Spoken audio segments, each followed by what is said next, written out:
આગળ વાત કરીએ તો વિજાપુર નગરપાલિકા બોર્ડ રચના અનામત ફાળવણી જાહેર થઈ ગઈ છે। નગરપાલિકાના 7 બોર્ડમાં 28 બેઠકો રહેશે।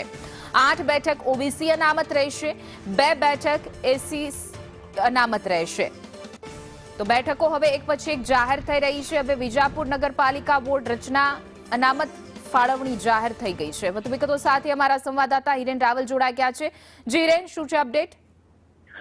તો ગત વર્ષે રાજ્ય સરકારે 27% ઓબીસી અનામતનો નિયમ અમલ કર્યા પછી સ્થાનિક સ્વરાજ્યની ચૂંટણીઓ જે આગામી 2 મહિનાની અંદર જાહેર થવા જઈ રહી છે એના ભાગરૂપે 27%નું અમલીકરણ કરવું જરૂરી છે અને એટલે જ 2011ની વસ્તી ગણતરીને આધીન રહી અલગ અલગ મહાનગરપાલિકા હોય, જિલ્લા પંચાયત હોય, તાલુકા પંચાયત હોય કે નગરપાલિકા એની અંદર આ જાહેર કરવામાં આવી રહી છે।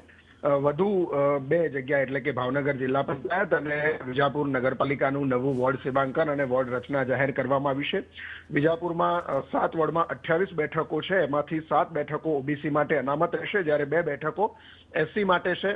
એસટીની કોઈ સંખ્યા ન હોવાના કારણે ત્યાં એસટી બેઠક અનામત કોઈ નહીં રહે વિજાપુરની અંદર। એ જ પ્રકારે ભાવનગરની અંદર ભાવનગર જિલ્લા પંચાયતમાં કુલ 40 બેઠકો પૈકી 11 બેઠકો ઓબીસી અનામત, 2 બેઠકો એસસી માટે અનામત રહેશે, 1 બેઠક અનુસૂચિત આદિજાતિ એટલે કે એસટી માટે રહેશે, જ્યારે 26 બેઠકો છે એ જનરલની છે। જનરલની 26 પૈકી 50% મહિલા અનામતના કારણે 13 બેઠકો મહિલા માટે પણ જનરલની રિઝર્વ રહેશે।